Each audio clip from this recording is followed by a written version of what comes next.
Hey guys, welcome back to the channel. I'm Callie, and today I'm going to be doing my August wrap-up. So in the month of August, I read 20 books, which included one reread and one audiobook. And I ended up DNFing 2 books in the month of August. The genres and everything are all over the place, so without further ado, let's jump into it. So last month, one of the last books that I read was a reread of Heart of Thorns by Bree Barton, so that I could pick up the latest 2 books, which are Tears of Frost and Soul of Cinder by Bree Barton. Now, this story follows a girl who has been training her entire life to be a witch hunter, until one day she starts to realize that she might be a witch herself. So she goes on this journey of self-discovery to realize that her perspective on life and all the things that she's been told has been a lie. Now, these stories are really fun, and I greatly enjoy this. I gave both of these books 4 stars. These tackle a lot of modern day topics. It focuses a lot on healing from trauma. It focuses a lot on mental health. And in this fantasy setting, which it is done very well, and it doesn't feel forced or anything of that nature. One thing that I really like is our main character from book 1 actually takes a step back from the spotlight in the last 2 books, and we start to get other perspectives, which I really like, and it made sense for the main character to take that step back so that these other characters can take their step forward, and I loved watching that unfold. It was done very seamlessly. And overall, I will say check the trigger warnings for these books. There are a lot of them, but I think this is a very underrated, completed trilogy. Up next, I finished The Red Pyramid by Riordan. This is the first book in the Kane Chronicles, which is Percy Jackson, but instead of Greek mythology, we have Egyptian mythology. So we're following these 2 kids who start to realize that their parents are hiding a secret and that they know a lot more about Egyptian lore and mythology than they let on. And when that lore and mythology starts to come to life and cause problems in their lives, they have to unravel these family secrets. I really enjoyed this. I know very little about Egyptian mythology, but I feel like this book taught me a lot. And I overall enjoyed it. I ended up giving it 3 stars. It was very predictable and a little slow, so it was a bit hard to get into. There is a lot of information dumping, but I found that to be more interesting. But I still wish there was a bit more of the plot. Next, I picked up Kingdom of the Blazing Phoenix by Julie C. Dow. This is the second and final book in the Rise of the Empress duology, which is a Asian retelling of Snow White. Now, this book, we're actually following our Snow White, whereas in book 1, we followed basically how the evil queen became the evil queen. So this is about 20 years later from book 1, which I thought was a really unique way to do this duology, and I found it very fun, and I enjoyed it. When I think of Snow White, I think of the 1937 animation. She's very soft, demure, she's a Disney princess. This did not use that characterization. She was very fierce, very strong, and stubborn. And I really liked that about her character. However, with how we got to know the Empress from book 1, I wish we actually got to see her more in this book. We didn't see her very much in this at all, which was kind of upsetting, but I understood why. Overall, I ended up giving it 3 stars. This was highly predictable, which is unfortunate, but I did really enjoy this take on Snow White. Up next, I read The Glass Spare by DeStefano. This is a steampunk fantasy world where we're following a girl who is the 4th or 5th child, and a princess, but nowhere near getting the throne. So she's just trying to live her life under the radar and not cause any problems. But when she is attacked, she finds that she has this power to turn living things into gemstones. So now she has to be extremely careful around stuff, and when a tragedy occurs, she then goes on the run to try and understand her magic that she didn't really realize that she had. I loved this. The world is so well written, and unique. I've never read anything like this, and I loved the story, the characters, and the world itself were very whimsical and magical. Next was my first DNF. I ended up DNFing Crown of Thunder by Tochi Onyebuchi. I read the first book and I didn't super care for it, but I tried to trudge through this one. I got about 50 pages in and realized I didn't want to try and trudge through it, so I put it aside. This series wasn't necessarily for me. I think it was a writing style conflict, but there isn't few other Tochi Onyebuchi books that I do want to try that are adult opposed to this one, which is a YA. Next, I picked up Set Fire to the Gods by Sara, Raasch, and Kristen Simmons. This is a gods are real and real people gladiator book, and it was awesome. We're following these two gladiators who have to fight using their chosen god's magic for glory, and it was so cool. I really enjoyed this story. I think it was unique. I don't see a lot of really big gladiator games because it's focused all around these games a lot, and what I liked about it is each character, you get each one of their point of views. They had their own plot points, but every so often they sort of crossed those lines, but they still continued to have their own plot, and I really liked it. It was never confusing. I didn't have a favorite character that I wanted to read from their point of view, which I typically have when I have a multi-POV book. So, highly recommend this if you haven't already. It was just action-packed. I loved all of the fights, the magic, even up to those gladiator stakes, which was really cool to witness. Up next, I picked up The Wicked Will Rise by Danielle Paige. This is the second book in the Dorothy Must Die series. Now, I gave this one 2 stars because it's about half the size of the first book, maybe even less, and it didn't have the same punch as book 1. This one was all world building of a world we kind of already know, and no real plot happened, and I was a little disappointed in that. So I was hoping for more, but the rest of these books are tiny. They're about this size opposed to the bigger book of the first book. So I'm hoping that these will get better and end on a fun note, but this one just didn't live up to book 1. Up next is my second DNF, and that is The Glass Sentence by S.C. Grove. This was going to be another very steampunk focused world similar to The Glass Spare, so I was excited for it, but I got about 100 pages in and I did not care about any of the characters. B, I had no idea what the plot was about 100 pages in. I decided to put it down. Up next, I have my reread, which was also my audiobook, and that is Kingdom of Ash by Sarah J. Maas. I finally finished my reread. I love this. This one's my favorite book. This one and Queen of Shadows are my favorite in the entire series. This ending is perfect, and you can't tell me otherwise, because I love this book very, very much. It made me sad in all the good ways, because that makes sense. Next, I picked up Witches Steeped in Gold by Ciannon Smart. This follows 2 girls from different tribes. One is a princess, one is the used-to-be princess. And the used-to-be princess is trying to gain back her kingdom from the usurpers. And we also follow the usurper princess, and she's trying to figure out her place. Her mother is the person who took over the throne in this area, enslaving all these other people, and she's trying to figure out her place in the court, in the world.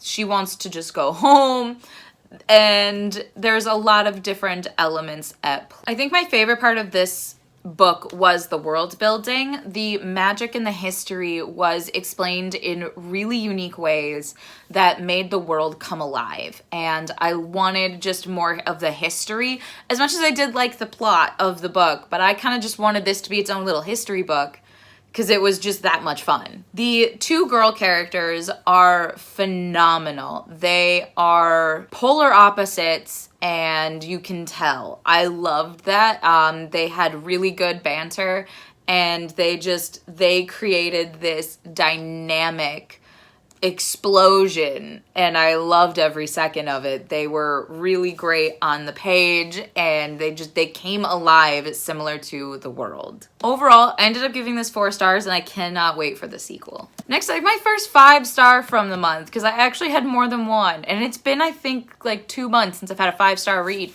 and that is The Song of Achilles by Madeline Miller. I have been staring at this book for months because everyone tells me to read it, because I do love Greek mythology. I used to be obsessed with the Trojan War, which may or may not have come from the movie Troy with Orlando Bloom and Brad Pitt. I regret nothing. But this is following Achilles and Patroclus throughout their lives, and it follows their love story, as it's rumored throughout history that Patroclus and Achilles were lovers and not cousins. I loved this book. This followed Patroclus for the most part, which I was not expecting. I was expecting to follow Achilles in this. But since we follow Patroclus, we get this more humanized version of Achilles, and you get to see all of these things, especially the Trojan War and Odysseus, all from a point of view that isn't militarized like we typically get.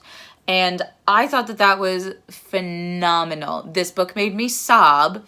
I'm still thinking about the ending. And I would just, if you love any type of Greek mythology, I would highly recommend this book. It was so good. I flew through it in a day because every time I put it down, I was like, all right, no, I need to know more. Next, I picked up Cemetery Boys, which was Sarah's pick for me for the month of August by Aiden Thomas. I really enjoyed this. In this, we are following Yadriel, who is a transgender Hispanic boy who is trying to find his place back in his family since his transition. And he is trying to prove himself as a Bruno, which is like a male witch in the culture, by summoning the spirit of a dead relative near Dia de los Muertos, but instead summons the spirit of the bad boy at his school.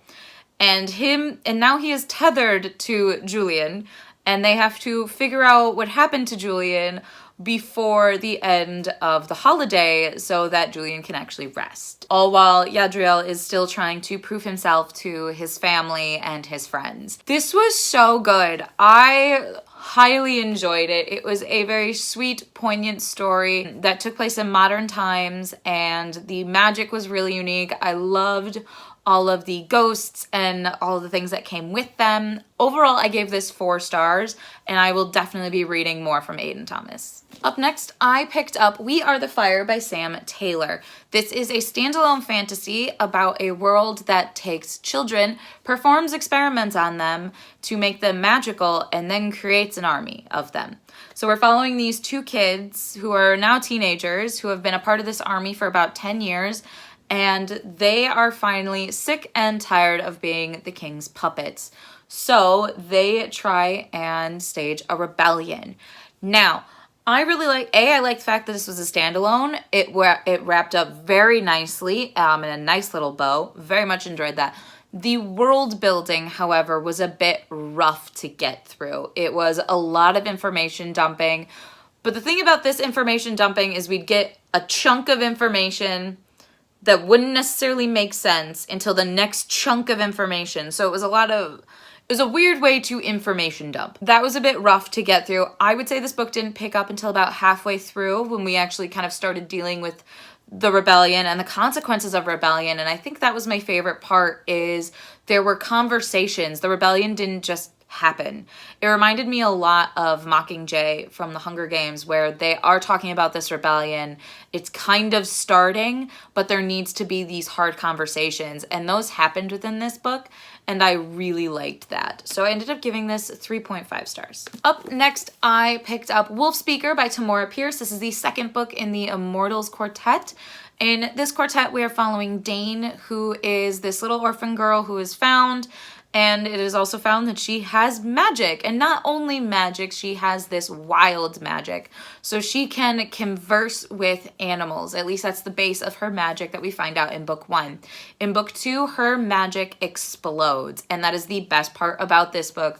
We don't have a lot of interactions with people in this book, which is really unique, but it didn't it wasn't boring. She wasn't talking to herself. They could talk back to her. And you got all these different animals. There's a lot of mythological animals within this story. She has a pet dragon.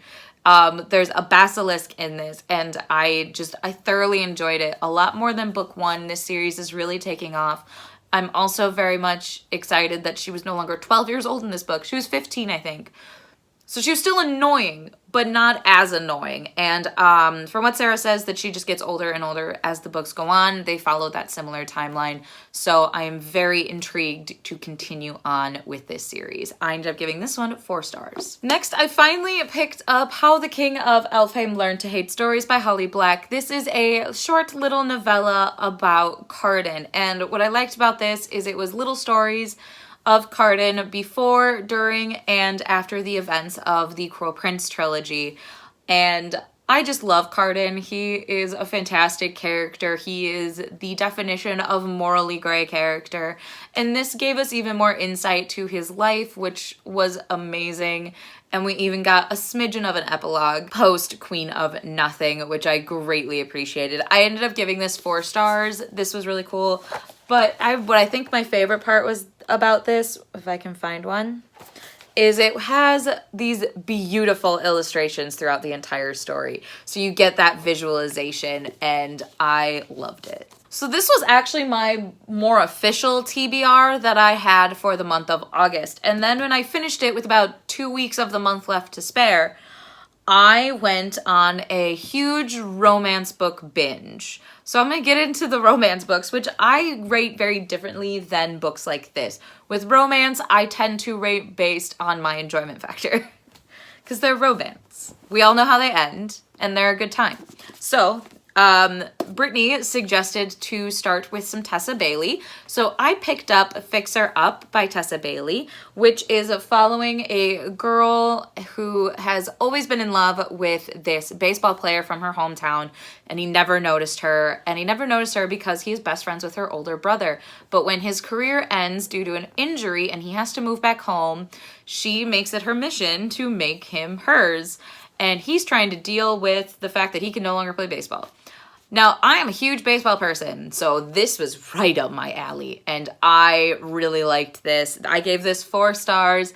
These are all I'm gonna say the exact same thing. They were fun, they were light, romances are a great palate cleanser between all this high fantasy that I tend to read. So these are all very quick, very cute, fun, just little light romances. Up next, I picked up the second book in the Ice Planet Barbarian series, which is Barbarian Alien. I ended up giving this one 3.5. This one wasn't as good as book 1, but it was still very good. I'm still just highly entertained by this entire series and will continue reading them. Next, I picked up Take a Hint, Dani Brown by Talia Hibbert. This is the second book in the Brown Sisters trilogy, which follows each of the 3 Brown sisters, starting off with Get a Life, Chloe Brown, which I really loved. However, now that I've actually, right after I read this, I read Actor Age Eve Brown.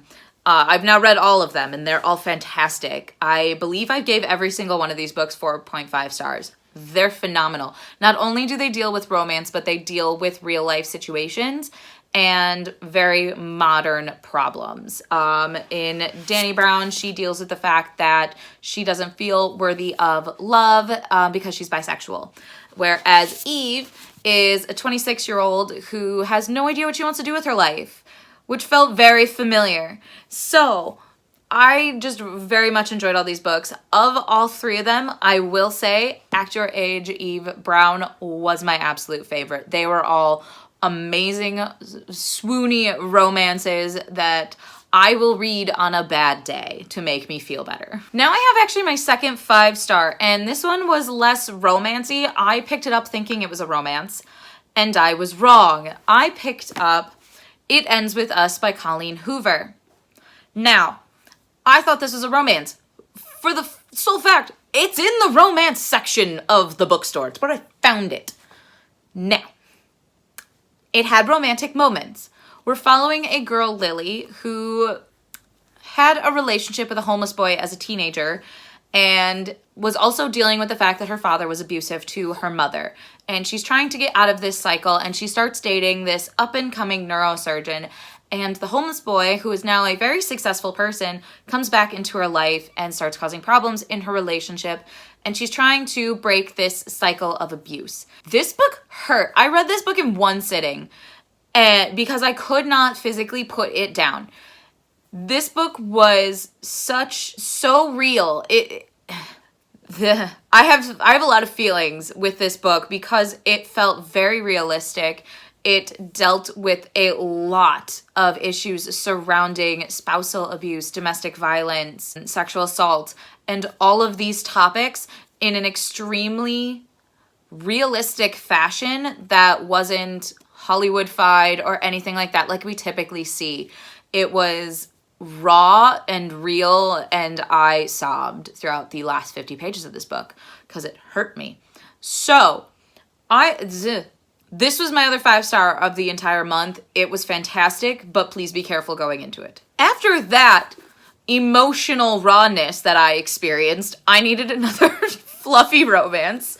So, one of my favorite romance authors is Helena Hunting, and I had yet to read one of her first books that came out, which was Meet Cute by Helena Hunting.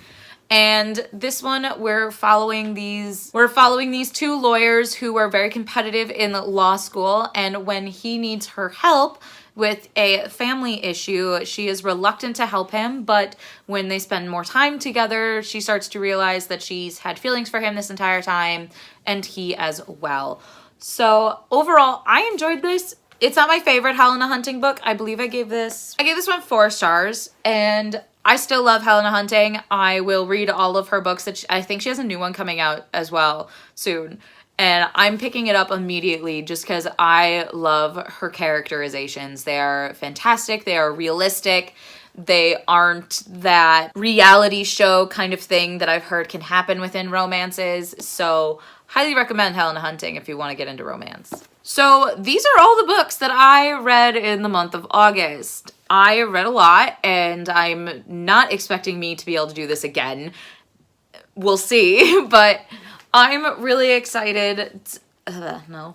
So that's going to be it for today's video. Please like, comment, and subscribe to our channel. We post videos every Tuesday and Thursday and on the occasional Sunday. Let me know down below in the comments what your favorite book that you read in the month of August was and what you're most looking forward to in the month of September. I would have to say my favorite book that I read in August was The Song of Achilles, and I am most looking forward to Empire of the Vampire by J. Kristoff for September. So thanks, and I will see you guys in our next video. Bye!